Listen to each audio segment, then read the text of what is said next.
नमस्कार मित्रांनो, good morning. सकाळचे 7 वाजलेत आणि आम्ही चाललो आज कर्नाळा किल्ल्यावरती। माझ्यासोबत माझा मित्र हर्ष भाऊ धुळे, शुभम भाऊ सोनारीकर आणि भरत शेठ गायकवाड। प्रत्येक ट्रेकच्या ग्रुपमध्ये एक असतो जो आपल्याला प्रत्येक ट्रेकला उशीर करतो। तसा आमचा हा रोहित भाऊ आज म्हटलेला नाही। रोहित भाऊ, ओ रोहित भाऊ, हा या। आणि त्यामुळे बघा सगळ्यांना डिले झाले, सगळे तयार आहेत एकासाठी। तर आता आम्ही निघालो आहे आमच्या घरून लोणावळ्यातून पनवेलला कर्नाळा किल्ल्याला। आता आपण ज्या कर्नाळा किल्ल्यासाठी निघलो त्याचा थोडक्यात इतिहास समजून घेऊ।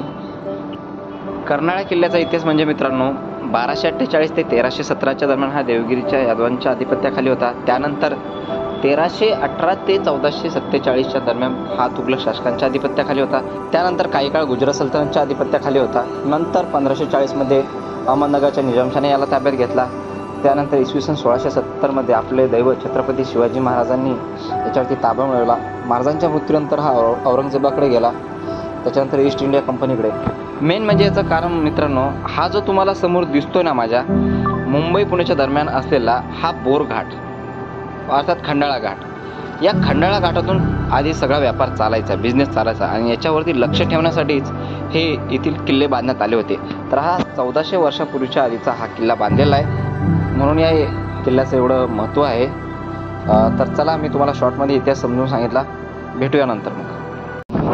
भाई नजारे नजारे देखो भाई, म्हणजे बघा तुम्ही खंडाळ्याच्या घाटातून जाता तुम्हाला समोर ते धुकं दिसतं का, डोंगरदऱ्याच्या मध्ये अडलेलं पनवेल खोपोली रोड। तिथं आम्ही आता आमच्या गाडीच्या टाक्या फुल करून घेतल्या। गाडी चालवताना हवा कमी वाटली, हवा चेक करून घेतो। क्या भाई पंचर है? हवा ही नहीं है।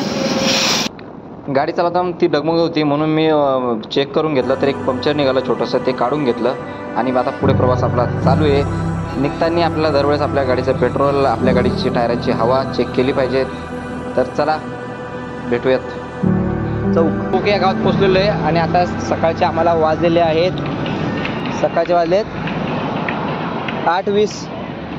हे आलेत तो रोहित भाई आंबेकर, खंडू श्याम ठाकर आलेले आहेत। काय रे, कुठे एवढा वेळ लागला तुम्हाला?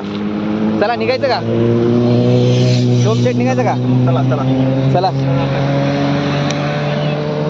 हा पनवेल गोवा मार्ग आणि इथूनच आपल्याला जायचंय कर्नाळा फोर्ट। इथे कर्नाळा पक्षी उद्यान आहे आणि इथं आमचे मित्र थांबले। आता इथून जायचं आपल्याला आतमध्ये। चला तो आपला कर्नाळा फोर्ट।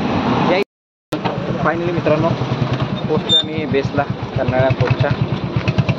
यस चला। इथे समोर तुम्हाला राईट साईडला दिसतं का, इथं आपल्याला आपल्या गाडीचे तिकीट्स आणि पर पर्सनची कॉस्ट आहे अभयारण्याची म्हणजे 60 रुपये आणि गाडी पार्किंगचे 50 रुपये। ते आपण टोटल भरले 510।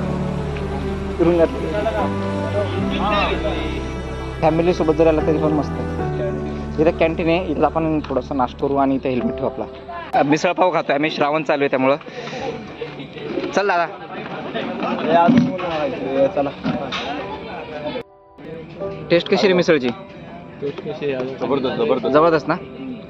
तर सगळ्यांना विनंती आहे, घरून नाश्ता करू नका येऊ, एकदम अप्रतिम अशी टेस्ट आहे, त्यामुळे इथं आल्यावरच करा। पण नाश्ता वगैरे केलेला आहे, 50 रुपयाला मिसळ आहे। फक्त पेमेंट करताना इथं ना तुमचं म्हणजे नेटवर्कच नसतं जिओला, इथं फक्त एअरटेलला रेंज आहे। एअरटेल असेल तर तुम्हाला रेंज भेटेल, नाही तर तशा काकू वायफाय सोडतात, पण शक्यतो कॅश बाळगासोबत नाश्ता करण्यासाठी। थँक्यू। प्लेग्राऊंड आहे लहान लहान मुलांसाठी, म्हणजे खेळण्यासाठी ना मैदान आहे, तिथं काही ॲक्टिव्हिटी आहेत खेळायच्या, म्हणजे लहान पोरं वगैरे झाले तर एकदम भारी आहे। मित्रांनो इथं मी आलो, बघितलं की हे खंड्या नावाचे पक्षी आहे, ज्यांना की एका मोठ्या कुरड्यामध्ये बंदिस्त करून ठेवलं आहे। तेच कळलं नाही, जर अभयारण्य आहे तर मग पक्ष्यांना मुक्तपणे संचार का नाही, असं मला वाटलं आणि नक्कीच हे काहीतरी चेंज व्हायला पाहिजे असं मला तरी वाटतं। आता इथून आम्ही पुढं चाललो, या साईडला हे दिसतंय तुम्हाला, पुढं एक बोर्ड दिसेल इथं जिप्सी लागली याच्या बाजूला की कर्नाळा फोर्टचा हा मार्ग। तर चला मग, वॉशरूमची पण सुविधा केलेली आहे आणि इथूनच आपल्याला वरती जायचं आहे कर्नाळा किल्ल्याकडे। संपूर्ण वाटेमध्ये आपल्याला जाताना ना झाडांची जी मुळं आहेत ती आपल्या पायवाटेमध्ये कंटिन्युअसली येत राहणार आहेत आणि छोटी मोठी दगडं खायचे मार्ग। वा, इथं म्हणजे काहीतरी वाहून गेलं असेल पाणी, तर पायऱ्या बांधल्या त्या जाळीमध्ये, वाहून नको जायला म्हणून, है ना। पायऱ्याचं स्वरूप तयार केलंय. थोडीशी अवघड चढणीमुळे दादा थकला आपला. अरे बाबा घाबरलो मी. माझा मोबाईल घेतला वाटतंय. मोबाईल घेऊ नका, काही घ्या. व्लॉग्स काढलेत. मित्रांनो झाले ते शेवटी ते झालं. माकडांनी माझ्या बॅगेतली जॅकेट काढलेलं आणि माझ्या बॅगेत चेन पण नासधूस केली. आणि त्यांना बघून ही बघा छोटी छोटी मुळं पण रडायला लागली. मुळं खायच्या वस्तू आणायचे असन तर विचार करून आणा. तहान लागली खूप. पाणी संपलंय. थ्रस्टी झालं. पुढे पाण्याचा संत नसेल.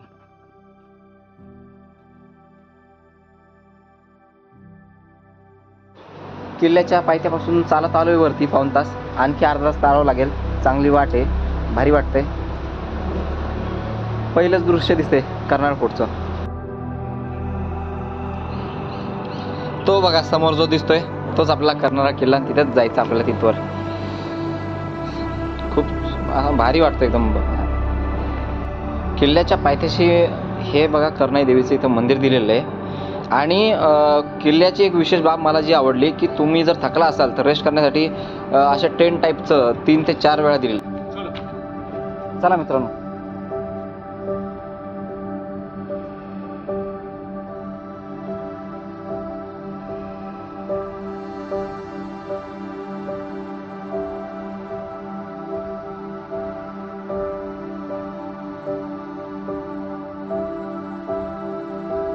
सर्वात मोठी जी चुकी झाली आमची की आम्ही खालून येताना एकच पाण्याची बाटली घेतली आणि आम्ही 6 जण. अशी चुकी करू नका मित्रांनो. वरती कुठंच पाणी नाही आहे प्यायला. त्यामुळे नक्की पाणी घ्या. कारण की माझी कंडिशन एवढी खराब झाली होती ना उतरताना, सांगू शकत नाही. तर नक्कीच पाणी घ्या जाताना वरती. वा फायनली पोचलोय. पीक फक्त थोडा वरती आहे. या पीकपर्यंत आता पळत पळत जायचंय.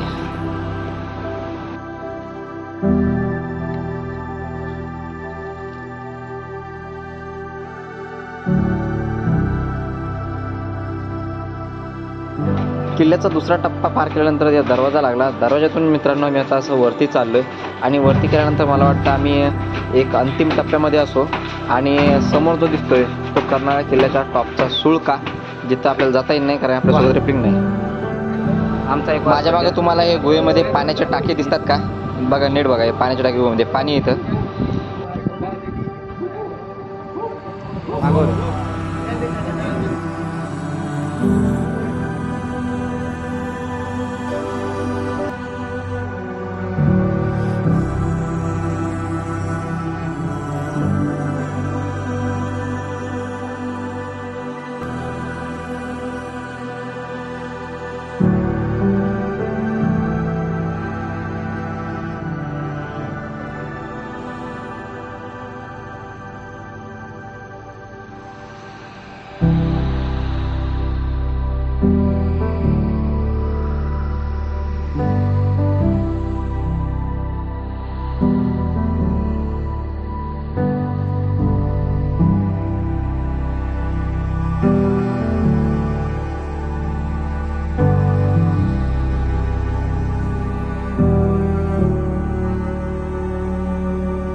तर मित्रांनो कर्नाळा किल्ला पूर्ण एक्सप्लोर करून झाला. आम्ही चाललो आता परत. तुम्हाला जर हा व्हिडिओ आवडला असेल तर ज्या मित्रांसोबत कर्नाळा किल्ल्याला यायचं आहे त्यांना व्हिडिओ शेअर करा, लाईक करा. नवीन असाल तर सबस्क्राईब करा. थँक्यू.